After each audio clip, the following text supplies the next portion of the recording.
I will be moving to South Korea. I'll be literally leaving in less than a month, which is so crazy, like, oh my god.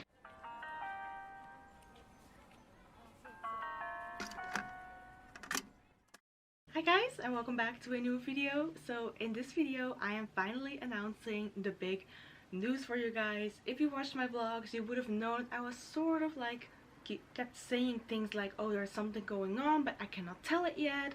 But I think also at the same time a lot of you are probably already like guessing or knowing what it might be, because I actually did mention that specific thing like quite a lot in my vlogs, even before I was saying that, oh, there's something going on. Yeah, as you can tell by the title, I will be moving to South Korea, and oh my god, you guys, like I literally never even thought that this would finally happen. Obviously a lot of people who know me in real life definitely already knew about this, but there are also some people who I actually know in real life that I haven't even told yet, and so they will be finding out via this video. So in this video I'm going to be talking about everything, like from the beginning, how I all organized it, up all the way to what I'll be doing in Korea. So because I know I'm definitely going to get a lot of questions about it, and since I know that there are a lot of people out there who are actually interested in moving to Korea, I think this would be a nice video, and hopefully an informative video on how I managed to organize everything. Yeah, enough rambling, let's get on with this video. I don't even know how long this video is going to be, so if it's going to be a long one, then make sure to grab a drink, grab a snack, and enjoy the video. Okay, so a little bit of a background story. I actually already have been to Korea once, and that was back in 2019. I went on holiday with my sister for only 2 weeks, so this is actually the first time I'll be staying in Korea for a long term. Sorry if you keep hearing noises outside. I don't know what it is, but people are being extra loud outside today, so I constantly keep hearing people walking past, or just cars are being like extra loud. So if it's bothering you so much, I'm very sorry. So in September last year I started my bachelor's Korea studies at Leiden University. I just finished my first year, and if you watch my videos you would have definitely obviously know that. And like, I'm saying this because maybe there are a lot of people out there who are watching my videos for the first time, and this is like the first video that they're watching of me. So I do Korea studies, and I've just passed my first year, and overall it was like, if I would summarize how this past school year went, it was like the first semester it was very fun, but then just in the second semester things started to happen like IRL, and there was actually a moment where I was literally worried that I wouldn't be making it to go to Korea. Just the explanation for that, because at my university, obviously part of Korea studies is actually studying abroad in Korea, but the condition for that is that you have to pass every course in your first year. So you have to get all the 60 credits to pass like your propedeutic phase or something like that. Like, it's a sort of certificate that says you passed your first year. So only if you got that, then you would be eligible to study abroad in Korea. If you did pass your first year but not all the courses, so not all the 60 credits, then you would have to follow an alternative program, which is Korean level 3 in the Netherlands in Leiden University, so not in Korea. So there was actually a moment where I was actually very worried that I wouldn't be passing all my credits, because in my second semester I just really wasn't feeling well mentally. Things started to go downhill, and literally right before, it was like 2 weeks before my final week, I went through something very horrible and heartbreaking. I actually also mentioned that in a couple of vlogs ago when that was actually happening. So yeah, and it was literally 2 weeks before my finals, and I was literally, obviously, first of all, I was very heartbroken and grieving. I was literally like, how am I even going to pass all the finals? So I even made an appointment with like the counselor, something like that, at my uni. I was like, just in case I fail, then I have like a good reason for it, you know. But even though it's not always guaranteed they can fully help you, because yeah, the board of examinations can be very strict. So, but yeah, since I am telling that I am moving to Korea, you can probably already guess, like, so you passed everything? So the answer is yes, I did pass everything. I got all 60 credits. I passed all my finals. I literally thought I was gonna fail. I literally thought I wouldn't be passing my finals, that I would have to the thing is, like, I even passed everything. I literally passed everything this year without having to do resits. So I don't know if that's like a flex or something I should be proud of, because I really feel like I should be feel proud of that, even despite me being in that situation I was in, which is now 2 months ago. I still really cannot believe that I actually passed everything. Obviously, when that situation happened, I literally couldn't study for at least a week. I had to ask extensions for deadlines, because I just literally, obviously, when you hear that someone has passed away, you're obviously very devastated and heartbroken about it. So I was also mainly in that week focusing on that. I actually even heard it on a day when I had my Korean oral exam. Like, you should watch back some of my vlogs where I'm talking about it. It's that one vlog where I went to the Blue concert, because that was the week where it actually all was happening. Yeah, so I couldn't study for like at least a week, and then a week after I was literally like, okay, I have to like get back up and go study. So yeah, I did that, just went through my finals, even though it was very hard, still managed to pass. So yeah, it was very nerve-wracking to wait for all the results. I actually got my results back pretty quickly for almost all subjects, apart from modern Korean history. I think I wait at least like a week or longer for that, so that was very nerve-wracking. I got all my other results back for Korean, Japanese history, which Japanese history I actually failed that final, but my end grade was still a passing grade because I did pretty well in the midterm. So but yeah, that was actually pretty funny that I actually failed, but not sort of failed Japanese history. And also Korean, I literally thought I was gonna fail at least one part of that exam, but actually I also managed to pass all of that as well. And yeah, obviously the most nerve-wracking week was waiting for modern Korean history. And oh my god, let me tell you guys, the day when the grades for that modern Korean history exam were up, and I saw my grade, and I literally passed, just passed with a 55, because a 55 is considered like a passing grade here. So when I saw that I scored 55 on that final exam, I was literally screaming and being so happy, and I literally ran down the stairs to tell my parents I passed, I am going to Korea, because literally that was the final like subject I still had to wait my result of, and I literally just really couldn't believe it. I think it was like, I'm actually gonna go back to my WhatsApp to see what day that was. Yeah, it was Friday the 9th of June. That's when I got my result back, and it was so crazy, like, oh my god. So yeah, that was basically how I found out I was going to Korea. So now I'm actually going to talk about the application process. Like I mentioned before, since I'm doing Korea studies, going to Korea is actually part of my curriculum, so I'm actually going there to study abroad. I didn't like fully organize everything myself, so like back in, I believe it was like, all the preparation actually started way back in February. First of all, the university I'll be going to is Sogang University. Sogang University is actually like a partner university of Leiden University, so the university I'm going to in the Netherlands. So I'll be going to Sogang University, and the preparation to apply to Sogang started all the way back in February. So all the first years university students of Korea studies had to apply via the study abroad coordinator for Sogang University. So we had to get all the documents sorted and all the forms we had to fill in.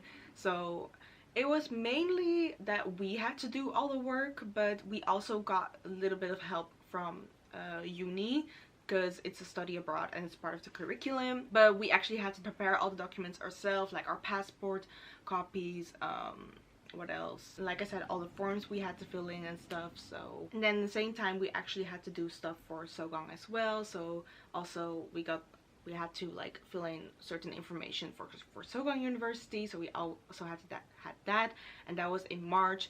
And then basically that was really just like, after that it was sort of basically like, you know, trying to pass everything in the second semester. So that's that. I didn't apply for my visa until I was sure that I passed everything, because there were some people in my university who already bought their plane tickets and already like applied for their visa before even knowing if they actually did pass everything. So just so you know, they all passed. just to let you know. I haven't heard of a story of someone who already was in the process of getting everything and buying plane tickets even though they didn't pass. Like, there definitely must be someone out there who had that situation, but as far as I know. So since I said that there were like certain conditions to pass the first year, that also means that obviously not everyone in my first year actually passed. So not everyone is going to Korea, which is actually quite sad though. But yeah, so I didn't apply for my visa, and I didn't buy my plane tickets until me and my friends were definitely 100% sure we all passed. So me and my two close friends, we actually all passed at the exact same time. We all got like a great result for modern Korean history. So from that moment, we actually made appointments for our visa, and we all also bought our plane tickets. So how I applied for my visa was I basically sent an email to the Korean embassy in the Netherlands, and I'm very lucky that the Korean embassy of the Netherlands is actually in my city, in The Hague, where I live. So for me it wasn't like a whole hustle to travel, because I obviously have some classmates at uni who have to travel from other cities to get to the embassy. But for me it was actually pretty easy, so I emailed them to make an appointment for a D2 student visa. So like I mentioned before, I'm going to be there for 4 months, so I obviously do need a visa to enter Korea and study there as a legal person. So I emailed them like I think like a week after I heard that I passed everything, and then on the 12th of July I got my appointment to go to the embassy. And obviously for my appointment at the embassy, I literally had to also organize a lot of things, like a lot of documents, like a certificate of sort of proof that I am a student at Leiden University. I also got other documents from Sogang University as well, because I obviously also needed those to prove that I actually signed up to study abroad in Sogang. So via the study abroad coordinator at Leiden University, I was able to get like my welcoming package and all the other important documents from Sogang to bring them with me to the embassy. And I obviously also needed to provide a copy of my passport, and also a sort of photo that they had to stick on the form. Oh yeah, I also had to fill in a online form. I did know that like a couple of weeks ago they sort of changed the whole visa application, so some classmates of mine at university actually had to apply it in a different way for their visa, but I actually did it in like the original plan way, I think. So I did that. I had to provide all the documents, my passport. I also had to provide a little pass photo. Do you call it a pass photo? Like no, how do you say it in English? Anyways, I had to provide like this official photo, which was taken at least 6 months. So fun fact, like the day I got back from Crete, my vacation from Crete, I actually went straight to the photo studio to get like a photo taken, which I could take to my appointment at the embassy, which was literally 2 days after I got back from Crete. So then I got there on the 12th of July at the Korean embassy. I think I was actually also vlogging that day, and then I think even then I was quite secretive about what I was doing. I also had like my piercing appointment afterwards, but so before my piercing appointment I actually did go to the embassy. So yeah, I got to the embassy, and let me tell you, it was actually pretty quick. Like I was literally outside like within 5 minutes. So I just literally gave my documents and gave my passport, because the embassy actually kept my passport there for at least a week, which actually wasn't a problem, because I also have like my ID card and my driver's license if I do need to identify myself somewhere. So it wasn't for me that big of a deal to leave my passport behind. So they had to keep my passport there, and on the 21st of July I was able to pick up my visa. So on the 21st of July I picked up my visa, got my passport back obviously, and I got this visa grant notice. Like obviously they kept all my other documents there. So yeah, that's actually how I got my visa. And like I mentioned before, I already bought my plane tickets, or I'm leaving on the 23rd of August. I'll be flying with Korean Air. On the 24th of August, like sort of the next day in the afternoon, I'll be arriving in Korea. And me and my friends, we actually got an Airbnb. Like there was an option to go into the dormitory at Sogang, which actually I believe a lot of people from my university will stay in the dorms, but me and my friends really didn't want to stay in the dormitory, also because like in the dormitory there are some rules. Like for example, there's also a curfew, and also you're always sharing a room with someone, and me and my friends weren't personally a fan of sharing our room with people we don't know, because even in dormitories it's not guaranteed that you'll be staying with your friends. We were like, let's go find an Airbnb to stay in for 4 months. So we did that. Also like a very easy application. I'm just mentioning this just so you guys know that if you're interested in studying in Korea, there are also other options besides dormitories at the university. So that's basically all the preparation that went on. So now all I have to do is like, yeah, pack my bags in less than a month. Like I'll be literally be leaving in less than a month, which is so crazy. Like, oh my god. So like I mentioned before, I'll be studying at Sogang University, and I'll only be studying the Korean language there. When I arrive in Korea, I'll have to do a placement test at Sogang University. And for the placement test, me and the people from Leiden University who'll be studying abroad there will have to get into at least level 3. So I obviously did already level 1 and 2 at my home university in my first year. So yeah, I really hope that if I do the placement test well, I can be placed in level 3, because it's actually going to be a big problem if you're going to be placed in level 2, because then you have to do a lot of catching up when you get back in the Netherlands. So because you also have to do like your examination on at least level 3. So yeah, I'll be only studying the Korean language at Sogang. There were options to choose like extra subjects, but I don't think I'm gonna do that. And whilst I am in Korea, I also have to follow 2 courses from my home university, which I'll be following obviously online since I cannot attend in person. So yeah, at Sogang I'll be studying the Korean language, and then I have 2 other subjects which I think is themes and approaches and perspectives on Korea, something like that, and that I'll be following that online.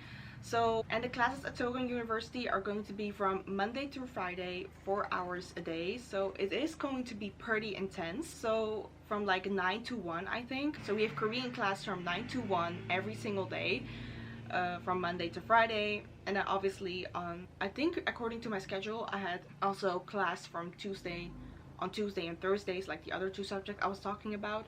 So, and that will be around like 4 p.m. or something. So yeah, it's actually going to be pretty intense, but the semester will come to an end in November, at the end of November, but I am planning to stay until the beginning of next year.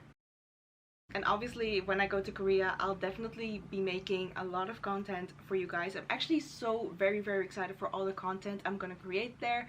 Obviously I'm gonna keep creating vlogs, and I really feel like going to Korea will also be a great opportunity to produce more K-pop content for you guys, because I literally felt like I've been slacking on that like the past couple of months to provide like more K-pop content, because I know a lot of you guys are subscribed because of my K-pop content. I'm very excited to be creating content there, so maybe like album hauls or like maybe concert vlogs. Like I'm so excited for all of those things, and I'm actually also planning to also create uni vlogs there. So because I think a lot of you guys are probably interested in what my life looks like when I attend Sogang University. I also really enjoyed making uni vlogs at Leiden University this year, even though they didn't turn out the greatest that I wanted to. At least you guys got like a sort of good image of like what my life looked like as a Korea study student at Leiden University, and now I'm very excited to show you guys what my life looks like studying abroad at Sogang. Yeah, I'll be creating a lot of content, and I have also like another like great news. Me and my good friends Dylan and Nora,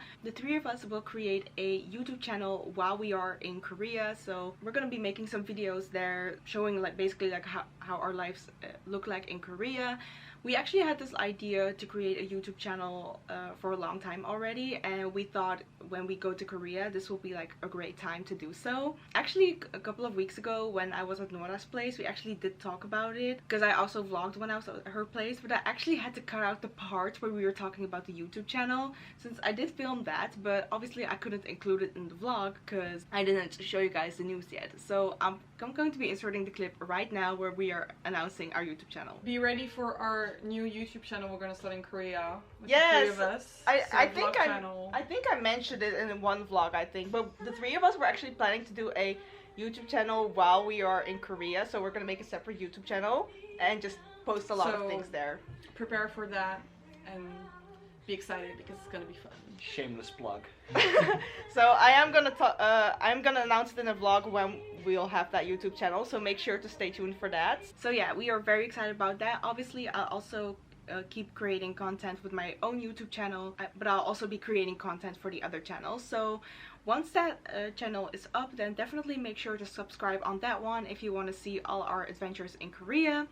Oh my god guys, I'm literally so excited also for the content that I'll be creating there. And yeah, I am definitely looking forward to do a lot of things in Korea. Like, I definitely want to do some sightseeing. Like, even though, don't get me wrong, I have already been to Korea, but I really feel like I haven't seen a lot of Seoul and Korea yet, even after the 2 weeks I was there in Korea. Because the last time I went to Korea, I was 1 week in Seoul and 1 week in Busan. But I definitely want to do a lot of sightseeing, and also in Busan as well, and also in Daegu. I literally want to go to a lot of places, and definitely just try to have the best time of my life there. If you didn't know, like, this is literally the first time in almost 26 years I'll be living on my own. I'll be living somewhere very far away from home. Like, literally, I've literally lived my whole life here in the same house, and this is actually the first time I'll be moving somewhere very far away. So yeah, it's also a little bit like, it sort of makes me nervous at the same time also very exciting. So yeah, I am very, very excited to literally just explore Korea and just be out there living my best life. So, and I'm definitely very excited to show you guys all of my life in when I'll be in Korea. And like I mentioned before, I'm going to be staying there for 4 months. So like in the beginning of next year, I'll be going back to the Netherlands and continue my studies there. But at the same time, I'm also like, we'll see how it goes. Maybe I'll change my mind. Like, I'm literally just gonna see where life takes me, but I really have a big feeling that this is gonna be the start of something great and amazing. Yeah, and once again, I'm very like, I really should be proud of myself that I managed to get to this point, and that I can say that I am going to Korea. Because yeah, even though this year sort of went like, I don't want to say like 2023 was like a bad year, but like I really feel like the past few months were definitely like quite hard on me mentally, and I really just hope that the rest of the year is going to be amazing when I'll be in Korea. So yeah, I think I have rambled a lot. Like, I think this is gonna be like almost a half an hour video, but I really hope you guys enjoyed this video. Give it a thumbs up if you liked it, and of course subscribe, and definitely subscribe if you're looking forward to my Korea content, because once again, I'm very excited to be creating content there. Thank you guys so much for watching. I love you guys, and I see you next time in a new video. Bye bye.